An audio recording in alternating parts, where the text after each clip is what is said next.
everybody, welcome to the 4040 Vision podcast. I am your host, Ahmed Abdallah, and I'm joined today by a special guest, John Guiver, author of To Play the Game, A History of Flight 571. How are you doing today, John? I'm doing great. Thanks, Khaled. Thank you for having me on your show.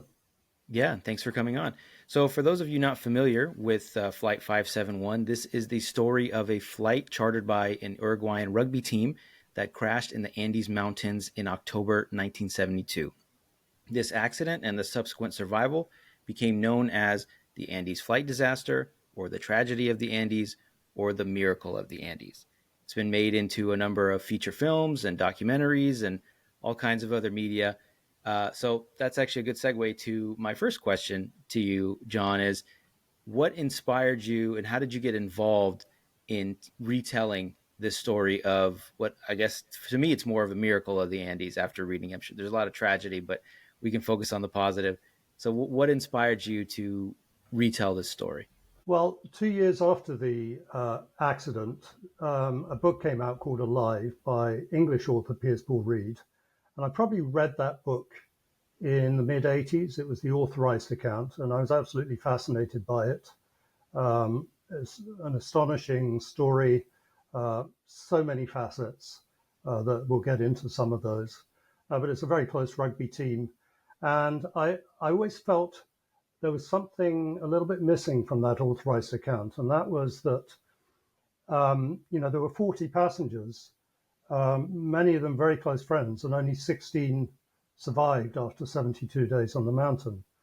And so I sort of became intrigued by their stories, but nothing was really written about them.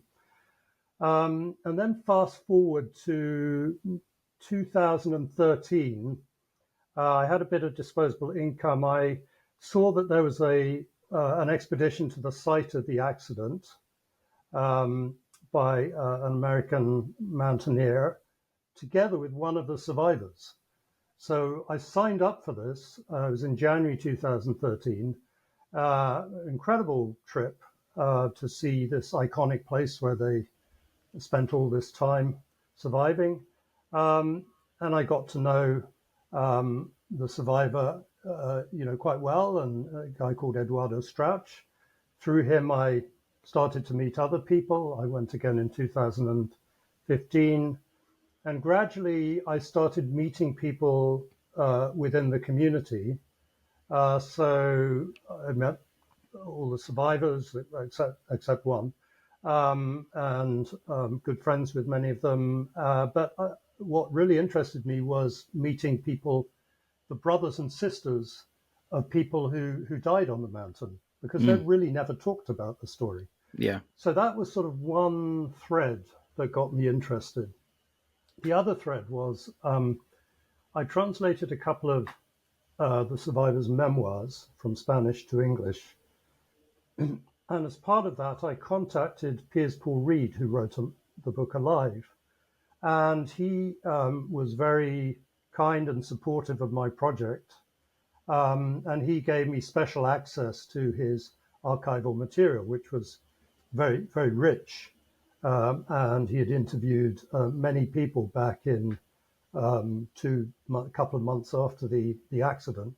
So I gradually built up this body of knowledge, and I reached a point where I felt it was important to write a broader account of the tragedy that not only talked about, what the events on the mountain, but talked about those who didn't come back, talked about the accident, an air crash investigation, a sort of type thing, talked about the context of the community they came from, talked about, many things about the rugby and what's happened in the years since then. So, So I there's a headed lot off of to things. Uruguay to interview people. Yeah. Let's come back to. There's a lot of things that you talked about that I want to touch on. I really liked how you, in your book, you really set the stage, giving the context of Uruguay as a country and the attitudes of the people and the culture, and I think that added some of the context to the survivors and everything that they went through. But one thing I wanted to ask you about was you said you went on an expedition up to the site. Just to give people an idea of how remote this location is, What was that like? How long did it take you to get up there? What was the process like to get up to the crash site? Well, it's usually a 5 or 6 day trip, and it's a cup. You start at a nearby town, and then you get closer. You take a 4x4 into a remote sort of horse post, cattle post, and then you get on horses, and you spend the next couple of days going up the mountain. And then, on the afternoon of that second day, on horseback, you reach the site. And I should say, people go to the site in summer, and they crashed in October, which is sort of, you're just coming out of winter, but in the mountains, of course, you're still in midwinter. You still Yeah, have yeah. storms and deep snow and incredibly cold temperatures. And that was true right until sort of December time, when things started to warm up, especially in the day. It actually got quite hot. It was still very cold at night. I mean, even when I was there, this is January 2013, which is midsummer or early summer Sure. The Southern in Hemisphere, the yeah. southern hemisphere. It was still getting below freezing at night. So it gives you some idea. So there's still snow around in January. When you get to uh, February, March, so some expeditions go up in March, and there's then very little snow. The glacier is basically, down to its Okay. So surface. Yeah. yeah. So even in the summer with no or minimal snow on the ground, it's still a 5, 6 day journey using modern technology and Well, horses and all that. yeah, So there and back. Yeah, I mean it's a 6 day uh, trip, sort of all inclusive, but you're actually sort of 4 days going up and down. got it, got it. Yeah. Okay. So let's get back to the story itself. So you mentioned that you got access to a lot of the archival, uh, like interview materials and other things when the accident and the story was still fresh. So what was your research process like in going through all of that and deciding what was relevant and what wasn't for your version of the retelling? Well, I spent many years building up a searchable database of all the information. It wasn't the only archive I accessed. There's an American writer called Clay Blair, uh, a serious researcher. He wrote a lot about military stories, and he wrote an unauthorized account, but it was still well researched. But he had to sort of guess some of it because he didn't have access to the survivors. So I had his archive, and then there are a couple of journalists in Montevideo who, I was able to access their material, which no one else had done before. So I'd built up this sort of very large database before I even started thinking about writing, and built up a lot of knowledge. I made it searchable, and then I went to Uruguay and started interviewing people. And because I knew so much, the people I was interviewing were quite receptive, because I wasn't just someone just sort of going in there, just for a sensationalist story and not Mm-hmm. really knowing much about it. So it stood me in good stead, really sort of mining that material. Were you surprised at all at how willing folks were to talk about such a traumatic event, whether they were the survivors or related to the folks that passed on the trip? Well, the survivors have been talking about it for many years now. There was an initial lull of about 20 years where they didn't really like to talk about it because they didn't want to, distress the families of those who didn't come back. After about 20 years, the film Alive came out, and they started talking about it more. There were a lot of interviews on television and radio and newspapers. Every time an anniversary came along, they all, would all speak. They would talk about their experience on the mountain and every single aspect of it. And then later they started doing corporate conferences and so on. So they talked about it a lot. They were still very reticent to cause distress to the families. Understandable. Yeah. And I started speaking, I got contacts with various families and I started dialogues with some of them who were amenable to chat. And because they hadn't really spoken about it before, it was a therapeutic thing. And word of mouth spread that, this English guy, he's not a journalist, he's not trying to do anything sensational, he just wants to tell the stories of your brothers and, who died on the mountain. And it snowballed from that. And I started off doing one interview a day or every couple of days. And then by the end, I was doing 3 or 4 interviews. And some people, not everyone, but some people were talking about it for the very first time. And they did find it therapeutic and they were grateful. And later, when I showed them what I'd written, then we had another round of discussions to sort of fill in gaps and or correct things, and they were more once they saw it was a real thing, they were more willing to go into greater depth.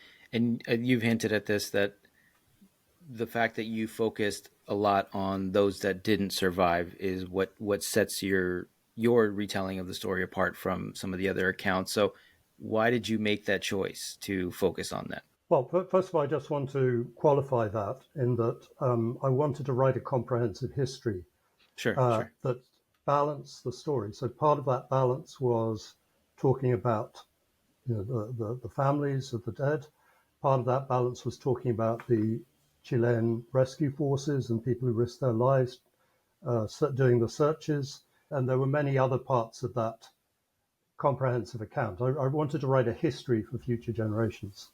So to get back to your question, so the survivors were sort of really elevated high up, and the people who died weren't talked about at all. And it struck me that this is a remarkably iconic story. It will be talked about for many hundreds of years to come, just Yeah, like we generations. talk Yeah. about the Donner Party and other famous events like Shackleton's open boat voyage.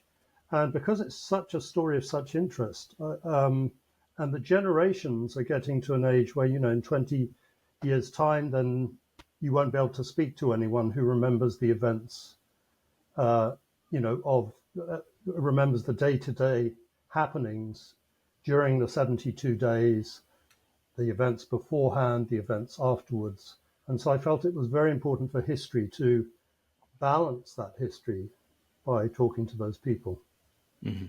Yeah, and personally for me, I had heard of the story just kind of secondhand. I hadn't seen any of the movies or anything like that. So your book was my first introduction, and everything I learned about the story was essentially from your book. So maybe I've had a little bit of a different experience than some folks that may have watched the Netflix show or the film, but it was very comprehensive. I will say, like I said, you did set the context very early on. You talked about their families and everything else. So it's almost like a textbook of the day-to-day events and everything like that. It's not sensationalized like the way a feature film might be or anything like that. So I really appreciate the detail and the effort that you put into it.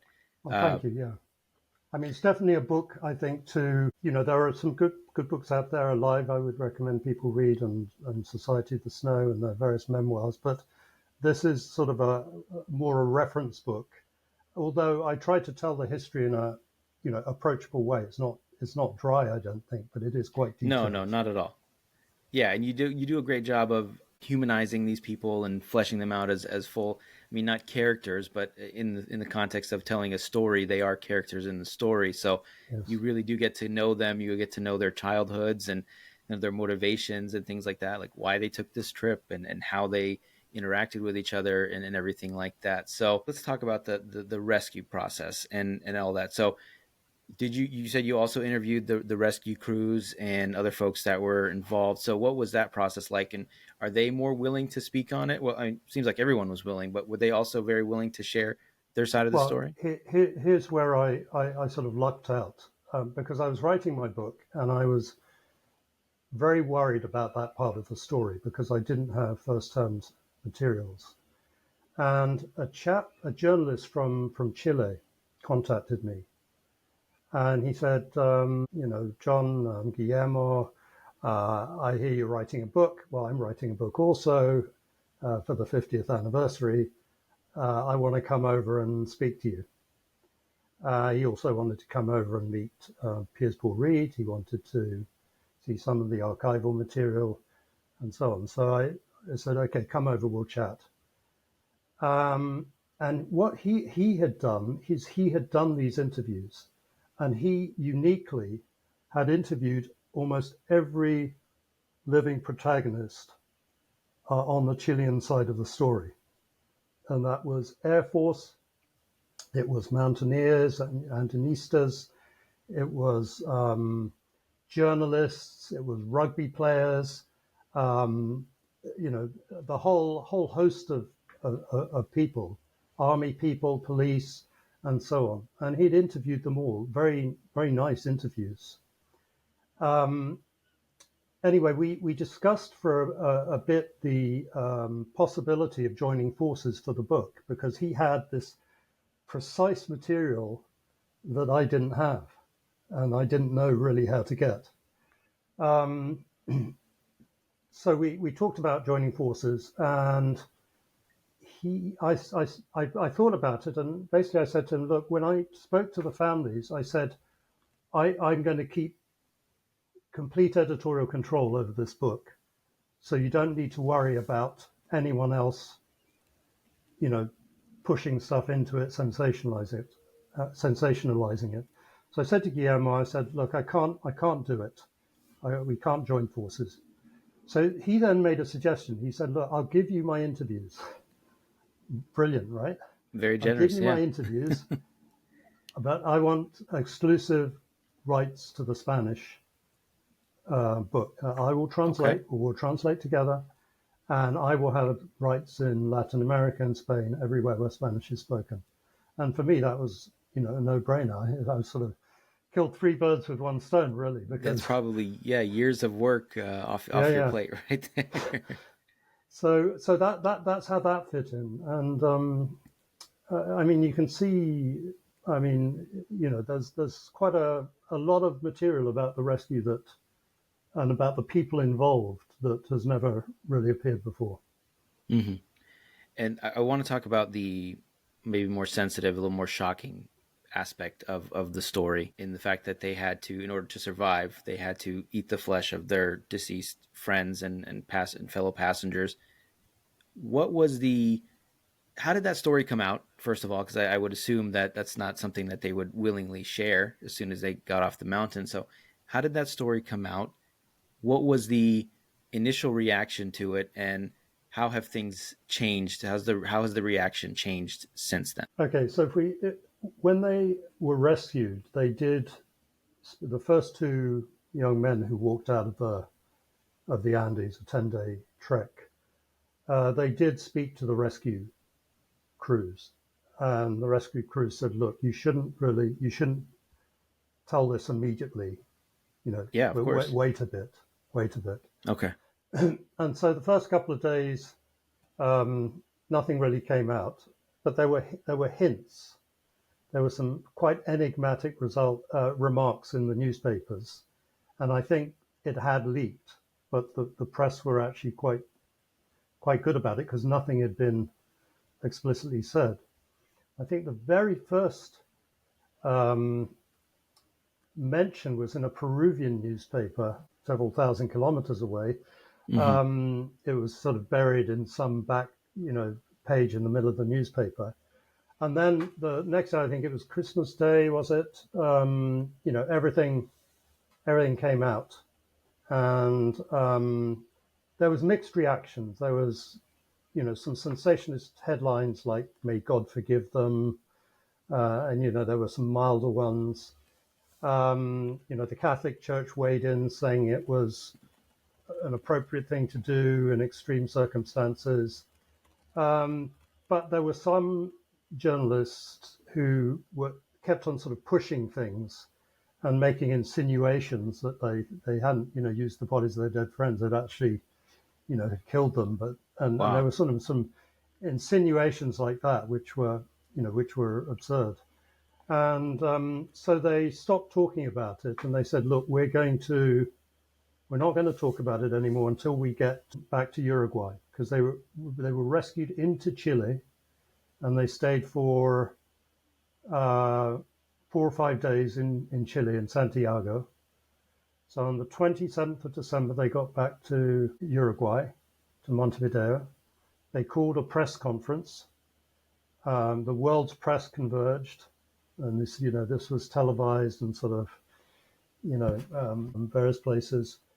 And one of the young men, a guy called Pancho Delgado, he took on that particular subject. They all took on a little bit. Someone talked about the avalanche, someone talked about day-to-day life, someone talked about the plane crash, and then this young man talked about what they had to do. And he said, "Look, for us, it was an intimate thing, a very intimate thing. These are our friends, on the mountain. We don't want this sullied in any way, and so please don't do that."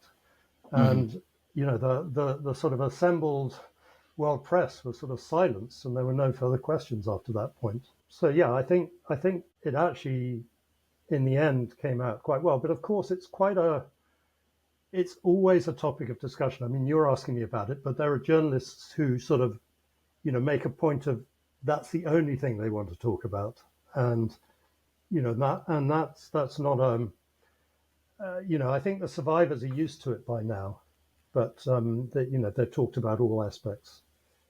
But I Yeah, I think mean, people are still fascinated by that. of course, yeah. I mean, I think in terms of shock value, it's understandable why people want to talk about it because it's a very sensationalist thing. But in terms of the story itself, it seems like yeah, that's kind of a necessity. It's either that or die. So it seemed like it was not quite a no brainer because I know you talked a lot about the folks that struggled with it, and there was people that one of the passengers who ended up passing just could not bring himself to do it and ended up passing away as a result of that. So I don't mean to make light of it, but I think it was just something that yeah, that makes Yeah, sense that that's something they would have to do in order to survive, and it kind of speaks to humans and our drive to survive and the fact that we are yeah, willing to do well many of us just about anything to survive. yeah. I think so. And it's of course it looms large, but it's just one of many interesting things about the story. And it's not even one of the more interesting bits of the story. The story is fascinating and in so many aspects, and this is just one of many aspects. This story is a great example of necessity is the mother of invention and how Right. they were Mm. able to jerry rig some of the things in the plane to make sunglasses or other things like that.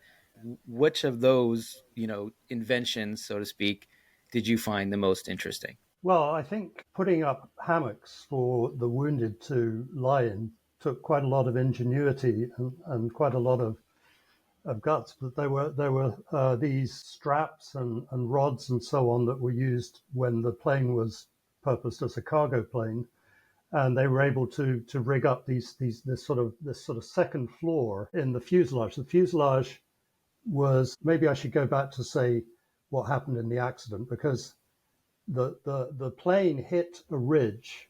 It lost Hmm. its way in the Andes. It hit a ridge. The wings came off and the tail came off, and the plane um, ended up on the other side of the ridge and landed on its belly and tobogganed a mile down the mountain the other side and ended up in this remote valley that no one ever went to. And it landed sort of at a quite a steep angle, about a 45-degree angle. And so they used that angle to sort of bring out a horizontal hammock above the floor where the others were sleeping, because they'd taken all the seats out, because there was very little room. The tail had come off. There was very little length of the fuselage left. So they had to crowd in. And amazingly, there were, after the first day, there were still 28 people, 29 people still alive. And so they had to cram all in there, and people were treading on, broken limbs and so on. So it was really an important invention. And of course, you mentioned some of them, they had invention to make water, which was, of course, critical. The sunglasses, they sewed blankets, they sewed seat covers together to make blankets, and many, many things like that. Yeah, they again used probably every inch of that plane to make again the sunglasses, the hammocks, the sleeping bags, the blankets. There was mention that they even tried to eat some of the leather on the seat cushion or from the seats, just as a precursor to the other things they had to eat. Yeah. Unfortunately, so this is such an incredible story of survival, and I think maybe I'm answering my own question, but what was it about this story, or what is it about this story that makes it the fact that we're still telling it, 40 years later, 50 years later, and as you said, it's going to be told forever and ever. What is it especially about this story? Well, let me split that into sort of four main parts. So there's events Please. on the mountain, including the crash. I mean, it was just I mean, I don't use the word miracle lightly, but it was just quite uncanny. I mean, to if there'd been a centimeter lower or a centimeter higher when they hit that mountain, they wouldn't have survived. If there hadn't been unprecedented snowfall that year, they would have, smashed into rocks instead of tobogganing down, and a whole load of things like that. I mean, the fascinating things, the avalanche on the mountain and so on.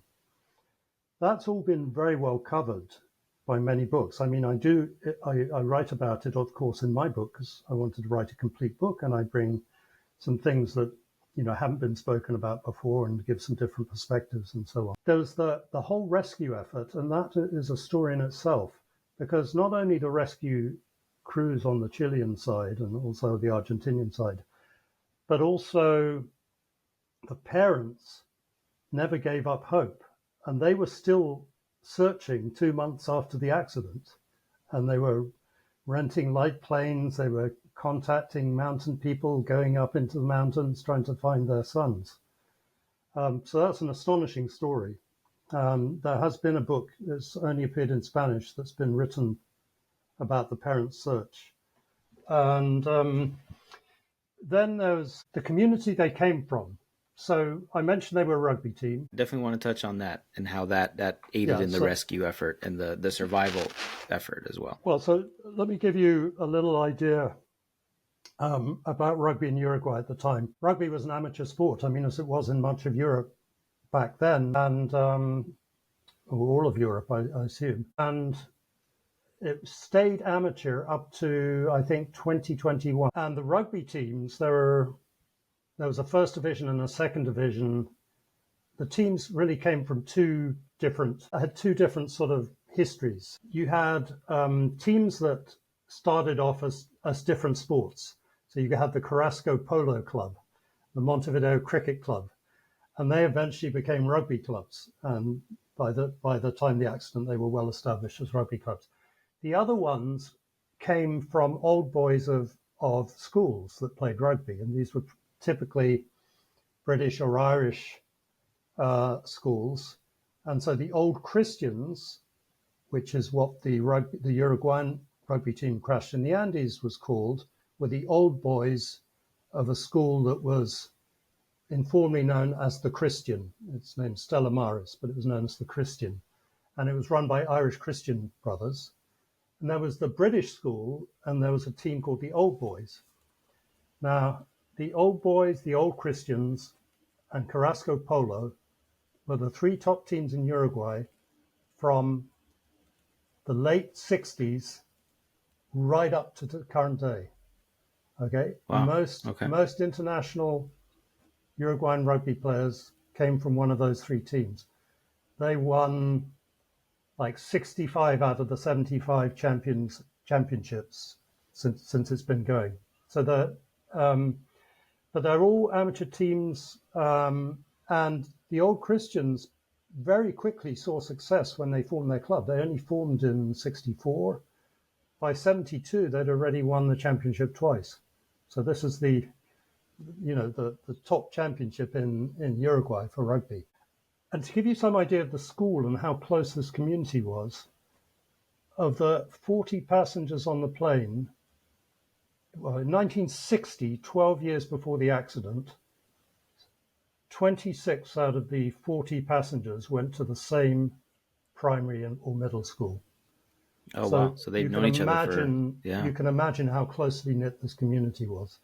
It was a community that was a professional community. The parents were doctors and lawyers and engineers and architects and so on. So it was very close knit. So that whole story, that whole context is fascinating, and it sort of provides a context for understanding events on the mountain, because these were their friends they were using, for their food. Yeah, it wasn't just 45 random Yeah, people on yeah, a plane. These are people right. that have known each other for a decade plus and Uh, competed together and all that as well.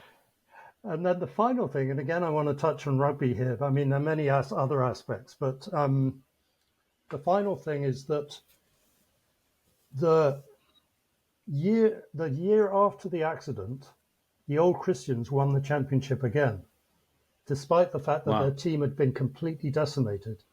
And over the following 20 years, they were just a standout team. And the accident actually brought them to attention around the world. So they did tours in various countries, to Europe, South Africa, and so on. The French Rugby Federation provided them with coaching manuals and videos, and also there was a French coach who helped sort of train their own coaches, and so that sort of was really a starting point for Uruguay to become, a rugby playing nation that could Mhm. compete in the world. I mean, they're not a tier one team, but I mean, it's a tiny country, right? It's Like at the 3 time million it was population, well, right? it's 2.5 at the time. It's like 3.5 now. Um, and throughout that whole 50 years since the accident, the thread of the Andes has gone through that sort of rugby trajectory. We've had two people who were on the flight have been presidents of the Uruguayan Rugby Union. There's been whole hosts of players who from the club who've been internationals. Several of the people of the plane were international.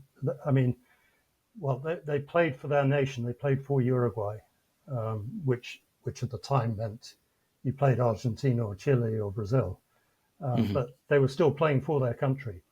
So this thread has gone right the way through to the current day, and I think that's a fascinating aspect of the story. Yeah, and how did the rugby, what part did that play in the survival of these passengers? Well, I think I want to answer that in two different ways. So because that not everyone on the plane was a rugby player, Sure. right? There, Yeah. there was a team, I mean, a team of 15. One actually traveled by commercial flight. The 14 were on there. There were some other rugby players on the plane who weren't planning to play because they played for different clubs. They weren't quite so serious about rugby and so on. But they'd all, many of them had gone to this school, and the school taught the values of rugby. So discipline, teamwork, sacrifice, respect, and so on. And that was really built into their whole experience at school. So even if they weren't playing rugby, they still had these values that were common across the passengers. And so I think that was very important in providing a community, a society on the mountain that was functioning well. Now, in terms of the actual rugby players, many of them were sitting at the back and they died, in the first moments of the accident. Others died in the avalanche. At the end, there were only 5 members of the first team who were left out of the 16. Um, and it was 3 of those who set out on this final hike to try and get out of there. And, they thought they were stepping into, to going to their deaths. They had no idea where they were. One of them turned back for reasons that they wanted the food to last longer. And the two went on and got through to the end.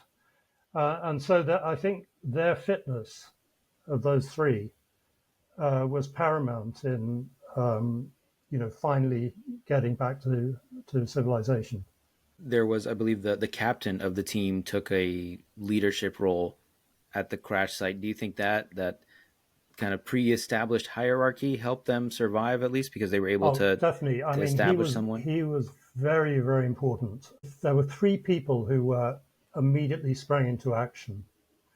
They were all rugby players. Two of them were first and second year medical students, and they started triaging the injuries. The third was the captain, and he started organizing everything. He was giving people jobs. He's saying, Mm-hmm. "Don't worry, the rescue will come.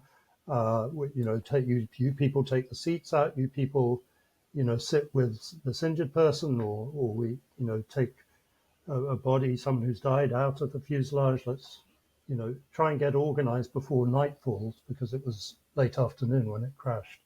And so he was essential right throughout the first 7, 8, 9, 10 days. He was very averse to using the food, but eventually he agreed with the rest to use the bodies, and Mm-hmm. he was still showing leadership at that point. But he tragically died in the avalanche that came after a couple of weeks, and so new leaders sort of came to the forefront. The avalanche was just an incredible it's the cherry on top of the misery Sunday that they were already experiencing, and Yeah. it adds another layer of just the inspiration that they were able to still survive despite another challenge that came their way. Uh, and I think you talk about the spirit of Uruguay as a nation and the fact that when a nation of 3.5 million is still able to produce a high level football team, high level rugby team. I think it just and this speaks to the spirit of them as a people. Well, there's Uh, a name. There's a name for that, yeah, I and didn't want to butcher the pronunciation, so it's called please. Gara Charua, and Gara means like sort of the spirit or grit, you know. And Charua was a very fierce indigenous tribe who, unfortunately, many of were massacred actually, but they were very brave. They sort of fighting against all odds, and so that expression has come down, and it's used for fighting against all the odds, Yeah, the first I never heard of giving that up. that phrase was, I Yeah, believe, the 2014 World Cup in Brazil when they had, I believe, they made it to the semifinals with Diego Forlan and that golden generation. So I had the heard the football, term yeah, before. yeah, Uh, but it's also in the so rugby, yeah. and the rugby team, the national rugby team, play in the Charrua Stadium Oh, there you go. in They probably have a great Montevideo. home record. I would assume. Let's talk about the aftermath. So Yeah. what really intrigued me was how they were able to reintegrate themselves back into society after such a traumatic experience where they had to suffer through so much. Can you tell us a little bit more about that aspect of the story? Yes, well, I think the community was a double-edged sword. On the good side, you have even the parents who lost someone lost their son on the mountain. Some of them were extraordinarily generous. One person said, "We want to support the survivors, what they've been through," you know, and they felt that they could provide the best support because they were the mothers of, you know, the the, the young men on the mountain who died, and possibly, their bodies had been used. And so they had this generous spirit. Another one said, thank goodness there were 45 people on the plane, so at least 16 families got their sons back. So that community cohesion was, I think, very, very helpful. On the other hand, the survivors, they'd lost their friends. They felt guilty that they were alive, their friends were dead, and they didn't quite know, what to say. They didn't really want to bring up the subject because they didn't want to cause distress, and so on. So there was certainly unspoken tension and unspoken grief in the society. Now, there are two things that really, I think, explicit things that helped. One was some of the mothers started they said, look, we can't let this grief keep on burdening us. We're going to do something to help people. And they started a library, and the subscriptions to the library was used to provide resources for poor students in the neighborhoods around their quite privileged neighborhood. And that's still going strong today. And there are all sorts of things that have come out of that. They now provide scholarships and computer classes and so on. And now the sisters of the people who died have taken over the running of that library, and you can go and visit if you're in Uruguay. The other was the rugby club. People, probably about half of them had a strong connection to the rugby club. So people who died on the mountain, they had brothers who might still be playing for the rugby club and so on. And actually after the accident, so before they knew that there was anyone alive, many people came forward. Like the brother of one of the survivors in the end, he became sort of fancied a soccer career, but he came forward and said, look, we've lost our first team. What help can I be? And he turned out he became their great captain for the next, 15, 20 years, and, played internationally. He captained the country, and an incredible player. Another person said, whose brother did die, although he didn't know it when he said this, he said, there's always going to be, the guy's called Aldo Magri, his brother Guido Magri died in the accident. He was a very important person. Even though he died in the first moment, he was like one of the first international players from the club. His brother said there'll always be a Magri at the club. And he became the coach for many, many years. He secured the stadium for them. He helped build the club fields and so on. So that was another brother. And there's another guy who wasn't related to people on the plane. He was a schoolmate and so on. He had a dream. This was after the accident, about the time of the avalanche in which the captain died. Mm-hmm. And the captain told him, please join the board of the club. Wow. And help this club. And he became the president of the club for many years. So there were people who stepped up right, in the weeks after the accident. And then there was just this, I think it's another example of, Gara Charua. That was impossible that they should succeed, but the phoenix rose from the ashes, and it went on from success to success.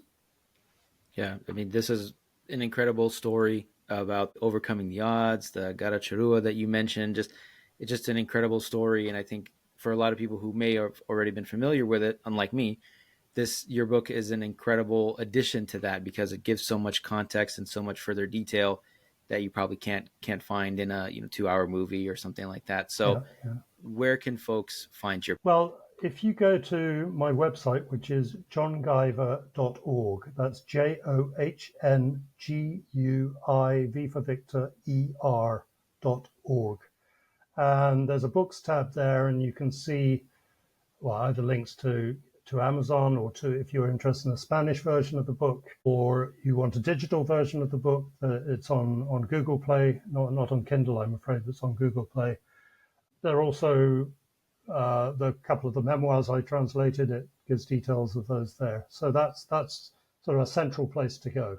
But you can order it in your, if you're in the US or the UK, you can order it through your local bookstore, or, all the usual online places. So. Yeah, I'll make sure to include links to all that, your website, and then the Amazon links and everything else. Again, that's To Play the Game, A History of Flight 571. Thank you so much for your time, John. I really appreciated this conversation. And again, thank you for retelling this incredible, inspirational story.